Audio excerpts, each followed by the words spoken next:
ada Phylum Plechi-Helmindes. Phylum Plechi-Helmindes adalah kelompok hewan invertebrata yang dikenal sebagai cacing pipi. Anggota phylum ini mencakup cacing yang berbentuk pipi dorsiventral, hidup bebas atau sebagai parasit, dan memiliki struktur tubuh yang relatif sederhana dibandingkan hewan lainnya. Dan yang kedua ada kelas Trematoda. Kelas Trematoda adalah kelompok cacing pipi yang termasuk dalam Phylum Plechi-Helmindes. Cacing-cacing ini juga dikenal sebagai flucus atau cacing pengisap karena cara mereka mendapatkan makanan, yaitu dengan mengisap jaringan atau cairan tubuh inangnya.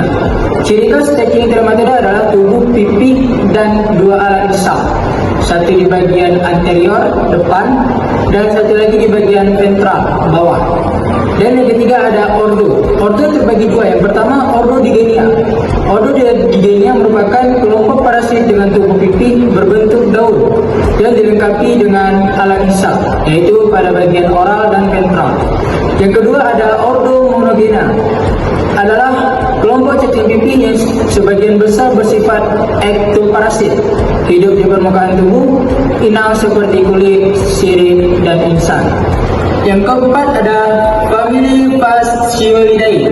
Famili Fasciolidae adalah kelompok parasit dari ordo Digenia yang hidup di organ seperti hati atau saluran empedu inang, baik manusia maupun hewan ternak. Yang kedua Schistosomatidae, termasuk parasit dari ordo Digenia yang berbeda dari Fasciolidae karena bersifat dioecious, berkelamin terpisah, di mana individu jantan dan betina terpisah tetapi hidup berpasangan.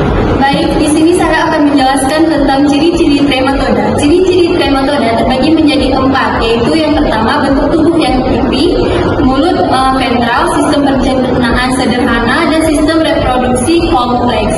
Apa yang dimaksud dengan sistem tubuh pipi? Yaitu tubuh pipi dorsiventral, simetri bilateral, dan mulut ventral itu mulut terletak di bagian ventral tubuh, berfungsi untuk mengambil nutrisi dari inang. Dan sistem pencernaan sederhana hanya memiliki satu lubang saja, yaitu mulut, yang berfungsi sebagai mulut dan anus. Terus ada sistem reproduksi kompleks, yaitu mayoritas hermafroditnya mampu menghasilkan telur dalam jumlah terbanyak. Selain ciri-ciri, Trematoda juga memiliki siklus hidup, yaitu yang pertama ada telur. Telur dikeluarkan oleh inang definitif, biasanya dalam bentuk fasis. Dan yang kedua ada larva, yaitu telur berkembang menjadi larva bersedia yang menginfeksi inang perantara utama.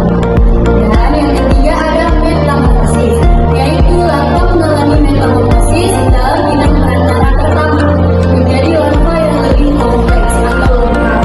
Dan yang keempat ada infeksi inang definitif, yaitu larva menginfeksi inang definitif biasanya melalui konsumsi inang perantara kedua. Dan yang terakhir ada dewasa, yaitu larva berkembang menjadi cacing. Trematoda berdasarkan habitat. Yang pertama darah. Contoh Schistosoma mansoni yang menginfeksi pembuluh darah manusia. Yang kedua ada hati. Contohnya Fasciola hepatica yang menginfeksi saluran empedu hati pada sapi. Yang ketiga ada usus. Contohnya Fasciolopsis musci yang menginfeksi usus halus manusia.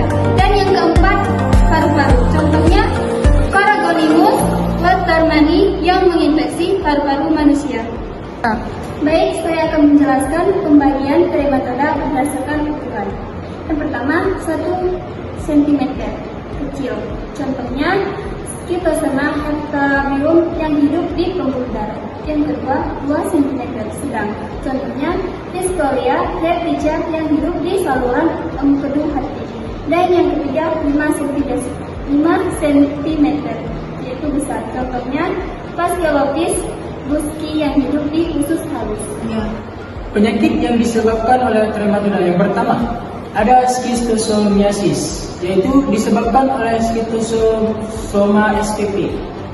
Menginfeksi pembuluh darah dapat menyebabkan kerusakan organ. Dan yang kedua ada fasciolosis, disebabkan oleh fasciolosis hepatica. Menginfeksi saluran empedu hati dapat menyebabkan gangguan pencernaan. Dan yang ketiga ada paragonimiasis disebabkan oleh Paragonimus westermani. Menginfeksi paru-paru dapat menyebabkan batuk berdarah. Dan yang keempat ada fasciolopsiasis disebabkan oleh Fasciolopsis burski. Menginfeksi usus halus dapat menyebabkan diare dan perut kembung. Dampak trematosis pada manusia. Yang pertama, gangguan pencernaan, contohnya diare, muntah, perut kembung, dan nyeri abdomen. Yang kedua, gangguan hati, contohnya pembesaran hati, kerusakan hati, dan sirosis hati. Dan yang ketiga, gangguan paru-paru, contohnya batuk berdarah, sesak napas, dan pneumonia. Yang keempat, gangguan darah, contohnya anemia, demam, dan kelurahan. Baik, selanjutnya ada pencegahan dan pengendalian trematosis. Baik, selanjutnya ada pencegahan dan pengendalian trematosis, yaitu yang pertama ada sanitasi, yaitu mencuci tangan dengan bersih dengan sabun, terutama setelah kontak dengan tanah atau air. Yang kedua ada kesehatan lingkungan, yaitu membuang fases secara aman, mengolah air minum dengan benar dan menghindari kontak dengan air yang tercemar. Dan yang ketiga ada pengendalian yang perantara, yaitu mengobati hewan yang terinfeksi, mengontrol populasi siput yang menjadi inang perantara. Dan yang keempat ada pengobatan, yaitu menggunakan obat-obatan antiparasit yang diresepkan oleh dokter. Kesimpulannya adalah trematoda memiliki peranan penting dalam ekosistem saluran parasit, meskipun sering menjadi penyebab penyakit pada manusia dan hewan. Karena sifatnya sebagai parasit, trematoda dapat mengganggu kesehatan inangnya dan menyebabkan kerugian ekonomi. Pengendalian trematoda dilakukan dengan memutuskan siklus hidupnya melalui pengobatan yang tepat, pencegahan infeksi, dan sanitasi lingkungannya yang baik. Caranya adalah untuk mengatasi dampak negatif trematoda adalah dengan meningkatkan kesadaran masyarakat tentang cara-cara pencegahan infeksi, seperti menghindari konsumsi makanan atau air yang terkontaminasi serta memastikan sanitasi yang baik. Penelitian lebih lanjut tentang biologi dan ekologi trematoda juga perlu dilakukan untuk menemukan metode pengendalian yang lebih efektif dan ramah lingkungan. Selain itu, pendidikan kesehatan yang terus-menerus dapat membantu masyarakat memahami pentingnya menjaga kebersihan dan mencegah penyebaran penyakit yang disebabkan oleh parasit ini. Sekian dari kelompok kami. Jika ada kekurangan dan kesalahan, mohon dimaafkan. Saya akhiri. Wabillahi taufiq wal hidayah. Wassalamualaikum warahmatullahi wabarakatuh.